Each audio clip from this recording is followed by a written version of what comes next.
전남 보성에 사는 5명의 아들과 6명의 딸을 다 키운 88세 추복순 할머니가 지난 3월 6일 서울 마포구 양원초등학교에 입학해서 역대 최고령 초등학생이 되었습니다.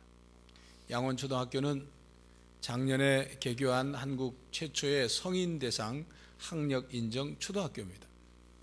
이 추복순 할머니는 초등학교에 입학하기 위해서 전남 보성에 있는 집과 재산을 다 정리해서 서울로 올라왔습니다. 서울 서대문구에 있는 큰딸 집에 기거하면서 학교를 지금 다니고 있습니다. 추복순 할머니는 독실한 기독교 신자입니다. 매주 교회를 빠지지 않고 나가고 있지만 글을 알지 못해서 성경을 읽지 못하는 자신이 늘 안타까웠습니다.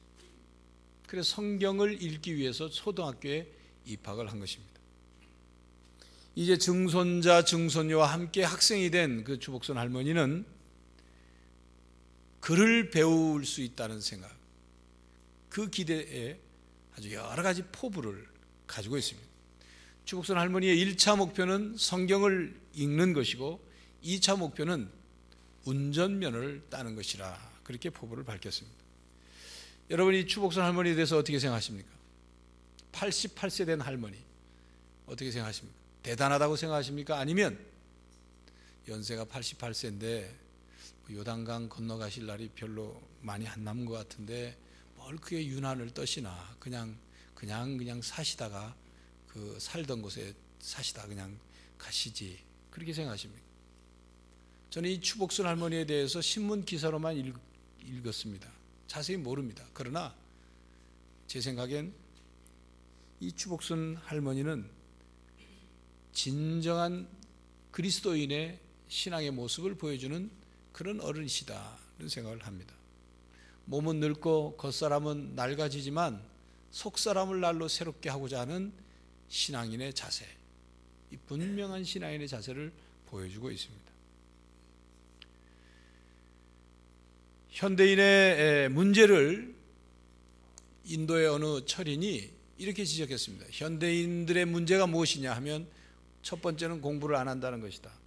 두 번째는 노력을 안 한다는 것이다. 그랬습니다. 공부를 안 한다는 말은 뭘 새로운 걸 배우려고 안 하는 것이죠. 생각을 안 하면 살고자 하는 겁니다. 노력을 안 한다는 말은 너무나도 현대인의 삶이 편안하니까 편안한 것 좋아하고 쉽게 이룰 수 있는 것만을 원하고 그래서 쉽게 이룰 수 없게 될 때에는 쉽게 실망하고 절망합니다. 아주 유약한 현대인의 정신 상태를 지적해 준 그런 말이죠. 사람이 평생 살아가면서 겉사람은 늙습니다. 그러나 속사람은 새로워질 수 있습니다. 우리가 무엇이든지 사용할 대로 다 사용하고 새로운 것이 보충이 안 되면 거기에서부터 문제가 시작되는 것입니다. 뭔가 새로운 것이 계속 보충되어야 새로워져야 그래야 문제가 나타나지 않고 문제를 해결할 수 있다 그런 말입니다. 봄이 되면 농부는 밭과 논을 갈아엎어서 흙을 갈아엎습니다. 그리고 씨앗을 뿌립니다. 흙을 갈아엎었다고 해서 그래서 씨앗을 뿌렸다고 해서 그 뿌려진 씨앗이 많은 결실을 반드시 거두는 것이 아닙니다. 그 흙이 그 땅이 좋은 씨앗을 받아서 풍성한 결실을 맺을 수 있는 그런 땅의 흙의 상태가 되어야 결실이 많이 맺혀지는 거예요. 아무리 품종이 좋은 씨앗을 뿌려도 땅이 흙이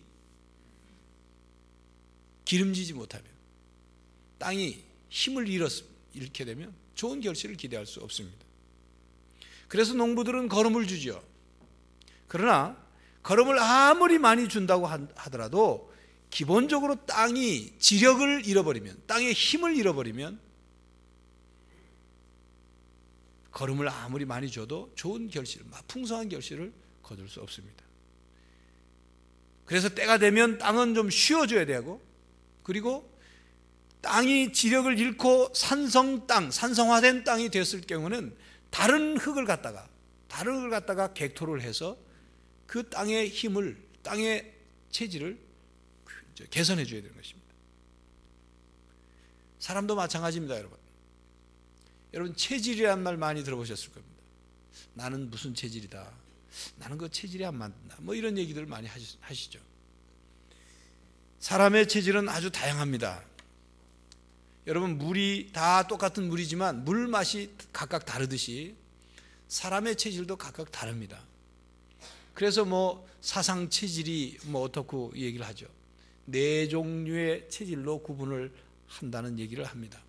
그러나 전문가들의 말에 의하면 사람을 4종류의 체질로 딱 나눠서 구분할 수 없습니다. 참고는 되겠지만 딱 4종류로만 구분할 수 없다는 거죠.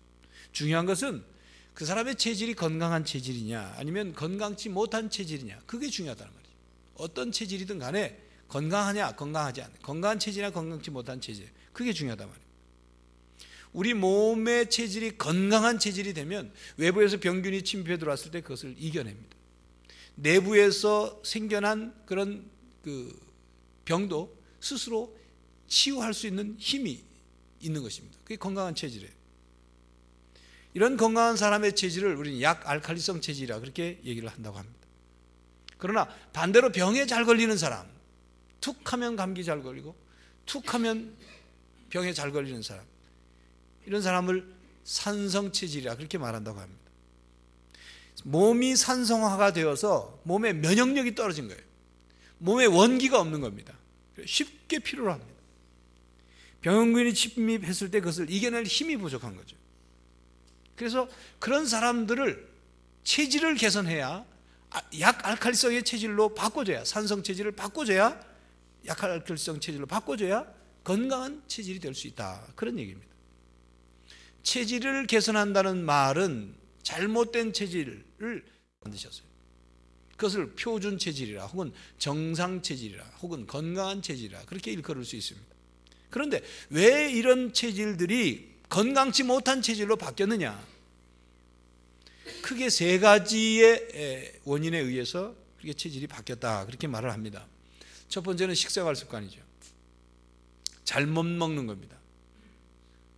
편식한다든지, 부실한 식사가 너무 오랫동안 계속된다든지, 아니면 과식이나 폭식을 한다든지, 음주 혹은 인스턴트 식품을 즐긴다든지, 기름에 튀긴 음식, 가공을 많이 한 음식을 많이 먹는다든지, 너무 찬 음식을 많이 먹는다든지, 이런 것들이 체질을 산성 체질로 바꾼다는 것입니다. 또 한 가지 이유는 일상생활 습관이 원인이 됩니다. 지나친 공부나 지나친 일에 의해서 운동을 전혀 하지 않는 것, 음주, 도박, 컴퓨터와 같은 것에 의해서 너무 늦게 자는 것, 밤샘 한다든지, 불규칙한 이런 생활이 우리 몸의 체질을 건강치 못한 체질로 바꾸는다는 것입니다. 정신생활 습관도 그 원인이 됩니다. 다른 사람과 지나치게 경쟁심에 불타든다, 오직 성공만을 위해서 달려가는, 그래서 성공을 이루기 전까지는 만족하지 못하고 끊임없이 불안해하고 끊임없이 걱정하며 사는 거예요. 학생들이 성적과 진학의 문제로 스트레스를 받는다든지, 회사원이 영업 업적을 이루기 위해서 계속 스트레스를 받는다든지, 주식 투자를 해서 그 주식 투자의 변동에 따라서 계속 스트레스 받을 때 바로 체질이 변한다는 거죠. 신체의 면역이 떨어지고 몸에 좋지 않은, 소위 말하는 열을 받아서 좋지 않은 체질이 된다는 것입니다.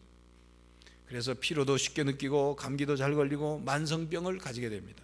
알레르기 질환, 아토피성 질환 혹은 당뇨병과 같은 소모성 질환을 앓게 되고 점점 건강은 약해지고 생명은 단축되게 되는 것입니다. 그렇다면 어떻게 해야 체질을 바꿀 수 있느냐 하는 것이죠. 양약이나 한약의 도움을 받아서 체질을 바꾸는 데 도움을 얻을 수도 있습니다. 그런데 중요한 것은 자신의 식생활 습관이나 또 꾸준히 운동을 한다든지 규칙적인 생활을 한다든지, 그리고 정신생활을, 편안하고 단순한 정신생활을 통해서 체질이 개선된다고 전문가들은 말을 합니다. 여러분, 오늘 설교를 들어보시니까 무슨 건강 특강 같죠? 예, 그렇습니다. 오늘은 여러분들 건강에 대한 얘기를 좀 들으셔야 됩니다. 신앙생활을 잘하려면 건강해야 합니다. 건강을 잘 챙겨야 합니다. 이 영적인 것과 신체적인 것, 이것은 반드시 연결되어 있습니다. 따로 분리할 수 없습니다. 어떤 분은 자신이 식생활 습관이나 일상적인 생활 습관이나 정신생활 습관이 잘못되어 있음에도 불구하고, 그래서 그것에 의해서 병이 생겼는데 하나님께 원망합니다. 하나님, 나에게는 왜 이런 질병을 주셨습니까? 나에게 왜 이런 질병의 고통을 주십니까? 원망합니다. 하나님이 그런 분에게 뭐라고 말씀하실 것 같습니까? 아무개야, 식생활 습관부터 고쳐라. 운동 좀 해라. 운동 좀. 운동도 안 하고 매일 건강하게 해달라고 기도만 하냐? 운동 좀 해라. 그러지 않겠습니까?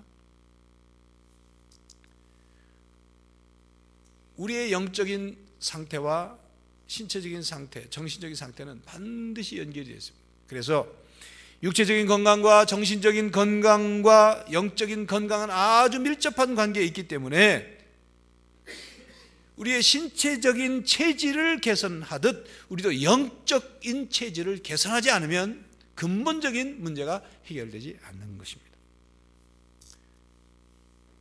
영적 체질을 개선해야 한다, 그런 말씀입니다. 어떤 사람이 이 세상에 살면서 못된 짓은 다 골라하고, 그래서 자신은 죽으면 지옥 갈 거라고 그렇게 자기 스스로도 생각한 사람이 마침내 죽었어요. 천국에 갔더니 천국 문턱에서, 문 앞에서 베드로를 만나. 베드로가 이렇게 묻는 거예요. 너 지옥 갈래? 천국 갈래? 이 사람이 깜짝 놀라가지고, 아니 나한테 선택의 기회를 준단 말인가? 이렇게 고마울 때가 있나? 그런데도 이 사람이 좀 머리가 좀 둔해전이 됐는지 베드로에게 하는 말이, 기왕 내가 천국 가든 지옥 가든 선택하기 전에 한 번씩 구경이라도 좀 하고서 가겠다고. 그래서 베드로가 그렇게 하라고 그랬어요. 천국에 들어갔더니 가보니까 천사들이 앉아서 노래를 부르고 성도들이 흰옷을 입고 찬송을 하는데 그렇게 아주 그냥 환한 모습으로 찬송을 하고 있어요. 근데 이 사람이 가만 앉아서 옆에 있다 보니까 찬송도 하는 것도 없지요, 부를 수도 없지요. 따분하기가 그지없는 거예요. 그래서 그 다음에 지옥에 갔더니 거기는 카지노도 있고 술집도 있고 아가씨들도 많고 아주 왁자지껄 괜찮더란 말이죠. 자기가 놀던 물이니까. 그래서 베드로에게 가서 하는 말이, 아무래도 저는 지옥 체질인 것 같습니다. 천국에 갔더니 모르는 노래만 부르고 나는 거기 아주 막 지루해서 난 못 있겠습니다. 나 지옥에 가겠습니다. 그래서 베드로가 지옥에 가라고 그랬어요. 지옥에 막상 들어가 보니까 아까 들어가 봤던 것이 아니라 뭐 펄펄 끓는 유황불에 들어가라고 하는 거예요. 천사한테 그 사람이 항의를 했다죠. 왜 아까 왔던 데는 거긴 뭐 술집도 있고 아가씨도 많고 그런데 여기는 유황불밖에 없느냐고. 그랬더니 천사가 하는 말이, 아까는 관광 비주로 왔을 때 홍보용 지옥이었었고 이번에는 영주권 받아서 왔기 때문에 다른 거라. 여러분, 유행가 중에 태진아 씨가 부른 사랑은 아무나 하나, 그런 노래가 있어요. 그 제목처럼 천국은 아무나 가는 게 아닙니다. 여러분, 천국 체질이 돼야 돼요. 체질이. 찬송 부르기 싫은데 어떻게 천국 가서 앉아 있겠어요? 영적 체질이 개선이 돼야, 하나님 사람에 합당한 모습이 되어야 천국에 합당한 사람이 되는 거예요. 여러분 한번 자신을 한번 돌아보십시오. 여러분은 밝은 것보다 어두운 것을 더 좋아합니까? 감사하는 것을 더 좋아합니까? 아니면 불평이 더 먼저 나옵니까? 다른 사람에게 칭찬을 더 잘합니까? 아니면 비판을 더 잘합니까? 믿음을, 다른 사람들을 더 잘 믿습니까? 아니면 의심부터 생깁니까? 무슨 일을 하려고 하면 걱정부터 생깁니까? 어떤 일을 시작하려고 하면 이 일이 잘 될 거야 라고 생각하기보다 잘 안 될 것 같다는 그런 부정적인 생각부터 먼저 앞섭니까? 영적 체질을 바꿔야 합니다. 조그만 일에도 쉽게 절망하고, 조그만 일에도 쉽게 체념하고, 조그만 고난에도 쉽게 믿음이 무너집니까? 작은 역경에도 쉽게 낙심합니까? 영적 체질을 바꿔야 합니다. 영적 체질을 바꾸지 않으면 극복이 안 됩니다. 교회는 아주 잘 나오고 교회는 오래 다녔는데도 신앙이 자라지 않습니까? 영적 체질을 바꿔야 하는 겁니다. 설교 내용을 들을 때마다 설교 속의 내용 때문에 시험에 붙습니까? 교회 안에서 봉사하면서 누가 뭐라고 한마디만 하면 쉽게 상처를 받습니까? 예배 시간에 은혜를 다 받고 집에 가다가 차 속에서, 아니면 집에 가서 가족들 때문에 받은 은혜를 다 쉽게 쏟아버립니까? 영적 체질 개선. 웬만한 것에도 쉽게 흔들리지 않는 영적 체질이 되어야 한다는 것입니다. 여러분, 바다가 넓은 것이 문제가 아니라 수영을 못하는 것이 문제인 겁니다. 산이 높은 것이 문제가 아니라 산에 오를 힘이 없는 것이 문제인 거예요. 병원균이 우리 몸에 침입한 것이 문제가 아니라 그것을 때려잡을 T인파고 면역세포가 약하기 때문에 문제인 겁니다. 우리 삶에 고통이 있고 문제가 생기고 역경이 오는 것이 문제가 아니라 그것을 이겨낼 강한 영적 힘이었기 때문에, 영적 면역력이었기 때문에, 영적 능력이었기 때문에 문제인 것입니다. 영적 체질을 개선해야 돼요. 그렇다면 영적 체질을 개선하기 위해서 우리는 어떻게 합니까? 앞으로 몇 주 동안 영적 체질 개선에 대한 말씀을 드리려고 합니다. 오늘은 영적 체질 개선의 출발에 대한 부분을 말씀드립니다. 본문 말씀은 아브라함을 부르셔서 하나님의 백성의 조상으로 삼으시는 말씀입니다. 본문 말씀을 보니까 오늘 설교의 그 제목의 관점에서 보면 아브라함의 영적 체질을 바꾸시기 위해서 아브라함으로 하여금 본토 친척 아비집을 떠나라고 말씀하십니다. 1절에 보면 여호와께서 아브라함에게 이르시되 너는 너의 본토 친척 아비집을 떠나 내가 내게 지시할 땅으로 가라 그랬습니다.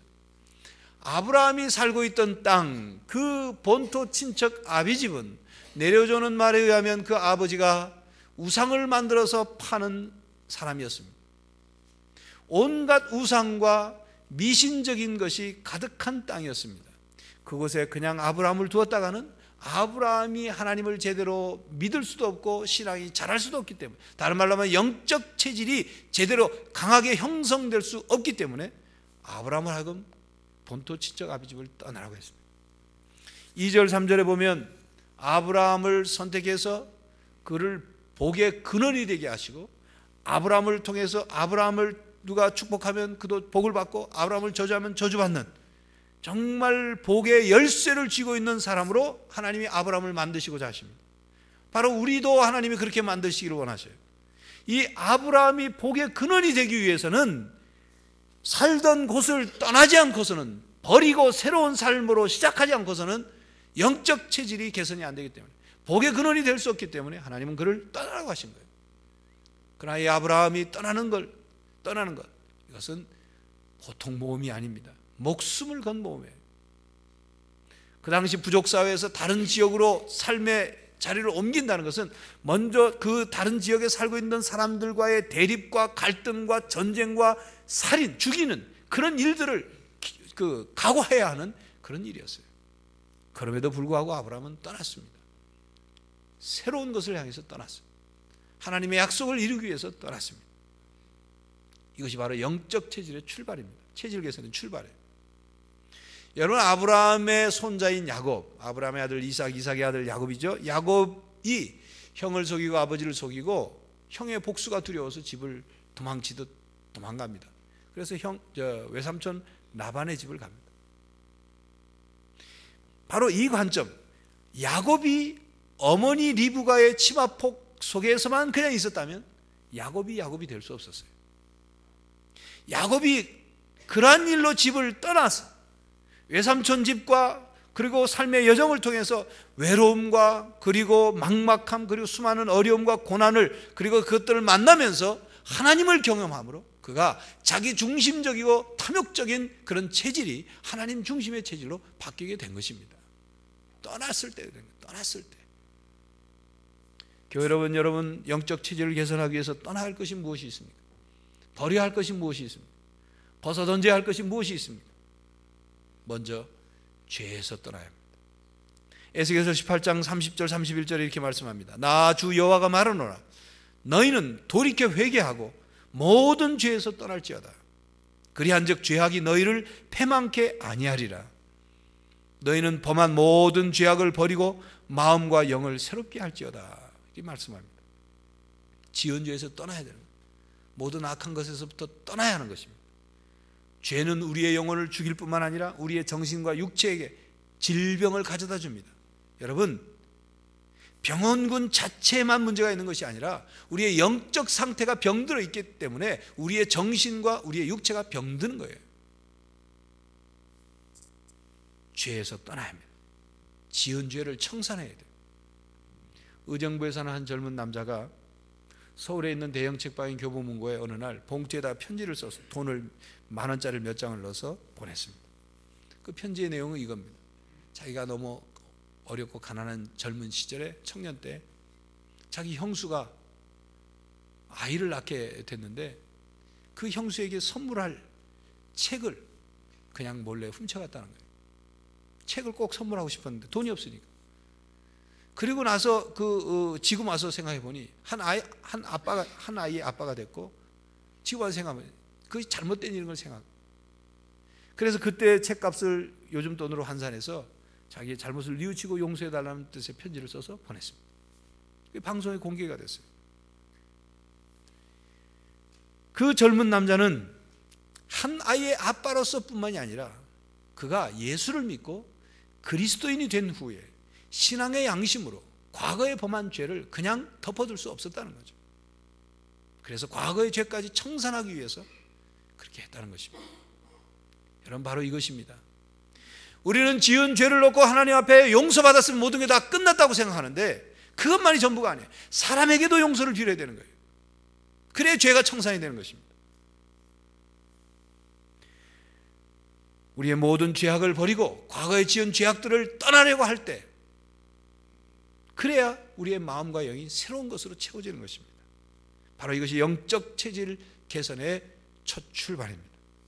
자신의 체질을 예수님의 체질로 바꾸려는 출발인 것입니다. 세리인 삭개오는 예수님을 영접하면서 자신의 과거, 자신이 잘못한 죄를 청산하려고 자신의 재산을 절반을 가난한 사람에게 나눠주고 나머지를 가지고는 누구에게 토색한 일이 있으면 4배로 갚겠다고 정리했어요.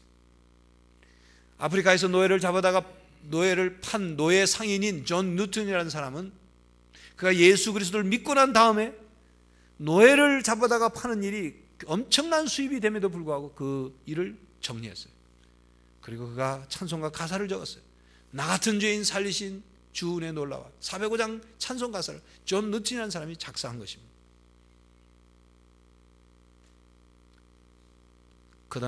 그전에는 예수님을 알기 전에는 아무렇지도 않게 지었던 그 죄를 떠나려고 할 때, 떠날 때, 청산할 때 우리 영적 생명은 시작이 되고 영적 체질은 개선되기 시작하는 것입니다.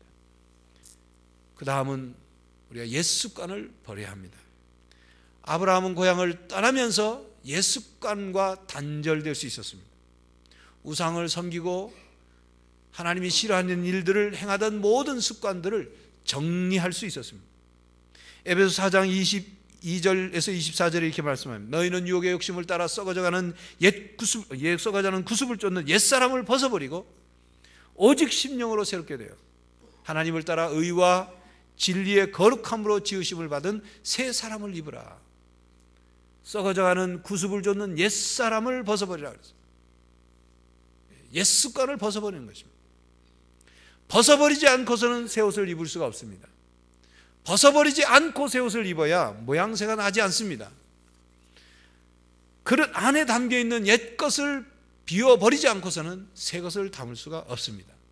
체질 개선을 위해서 과거에 먹던 좋지 않았던 음식들을 먹지 않아야 멀리 해야 되듯이 예수님을 믿고 예수님의 말씀을 따라 살고 예수님을 닮아가기 위해서 영적 체질을 개선하기 위해서는 우리의 좋지 않던 옛 것들, 잘못된 습관들, 세상적인 것, 마귀적인 것, 파괴적인 것, 그리고 죄악적인 것, 그리고 허무한 것들을 벗어버려야 하는 것입니다. 우리의 옛 습관을 벗어버리지 못할 때 우리는 거꾸로 가게 되는 거예요. 앞으로 가야 하는데 자꾸 뒷걸음질 치게 되는 것입니다. 이처럼 영적 체질을 개선하기 위해서 우리는 옛 습관과 관련된 사람들을 만나지 말아야 합니다. 도무지 내 신앙에 도움이 안 되는 친구와 관계를 끊을 수 있는 용기가 필요합니다. 내가 그 친구의 삶의 스타일에 휩쓸리지 않을 정도가 될 때까지, 그 사람과 함께 있어도 죄를 짓지 않을 수 있는 능력이 될 때까지, 그리스도인으로서 그 사람과 함께 있어도 그 그리스도인으로서의 모습이 흐트러지지 않을 정도의 신앙의 상태가 될 때까지 관계를 끊어야 합니다. 그리고 그런 정도의 신앙이 됐을 때 그 사람을 다시 만나 그 사람에게 복음을 전하고 신앙을 전해줄 수 있어야 하는 것입니다. 여러분, 신앙생활은 여러분 그냥 이루어지는 게 아닙니다. 우리가 구원을 받고 하나님의 자녀가 되는 것은 하나님의 전적인 은혜로 되는 거예요. 내가 노력했거나 내 의지로나 혹은 내 능력이나 내 어떤 행위로 되는 것은 아니죠. 전적인 은혜로 되는. 그러나 받은 은혜를 유지하고 더 큰 은혜를 받고 누릴 수 있으려면 우리 노력이 필요해요. 우리의 의지와 결단이 필요한 것입니다. 끊을 것을 끊어야 합니다. 떠날 것을 떠나야 합니다. 버릴 것을 버려야 합니다. 우리를 유혹하는 그런 곳에서 어슬렁거려서는 안 됩니다. 우리를 갈등하게 만드는 그런 자리에 있어서는 안 되는 것입니다. 그러므로 여러분들은 커밍아웃해야 합니다. 요즘 동성연애자들이 자신이 동성연애자라는 사실을 사람들 앞에 공개합니다. 그걸 커밍아웃한다 그래요. 본래 커밍아웃이라는 말은 come out of closet이라는 말에서 유래했습니다. 벽장 속에서 나온다, 그런 뜻이에요. 자기 자신을 감추고 드러내지 않고 벽장 속에 숨어 있듯이 있던 자기를 나는 이런 사람입니다, 나의 모습은 이렇습니다, 나의 정체성은 이런 사람입니다 하고 드러내는 거예요. 밝히는 거예요. 그런 의미에서 여러분들은 회사에서나 학교에서 커밍아웃해요. 나는 그리스도인입니다, 나는 하나님의 사람입니다, 드러내야 합니다. 십자가 목걸이를 걸고 다니는 분들은 그것이 무슨 부적이나 십자가 어떤 그 자체의 효능이 있어서 걸고 다니지 않을 거라고 생각합니다. 그렇다면 십자가를 목걸이로 걸고만 다닐 것이 아니라 자신이 그리스도인인 것, 자신은 십자가를 지는 삶을 살고 있다는 것을 드러내야 돼요. 커밍아웃해야 합니다. 그러므로 주일날마다 교회 올 때 성경 찬송을 들고 오셔야 합니다. 그것도 큰 걸로 이웃 사람들이 볼 수 있도록 나는 예수를 믿는 사람입니다, 나는 교회를 다니는 사람입니다, 나는 죄를 짓지 않으려고 노력하는 사람입니다, 드러내야 합니다. 커밍아웃해야 합니다. 물론 우리는 온전한 사람이 아닙니다. 예수를 믿지만 우리의 실수와 우리의 죄 때문에 예수님의 영광을 가릴 수 있는 어떤 그런 경우도 생깁니다. 그러나 중요한 것은 끊임없이 과거 예수 믿기 전에 자신의 모습에서 떠나서 주님이 원하는 모습으로 만들어져가고 변화되어 가는 것을 보여줘야 하는 거예요. 다른 사람들이 우리를 비판하겠죠. 예수쟁이라고 비아냥거리겠죠. 그럼에도 불구하고 우리는 그리스도인이라는 사실을 밝혀야 합니다. 그래야 우리의 영적인 생명이 자라나게 돼요. 영적 체질이 개선될 수 있는 것입니다. 교회 여러분, 과거의 내 모습에서부터 떠나지 않으면 영적 체질이 개선되지 않습니다.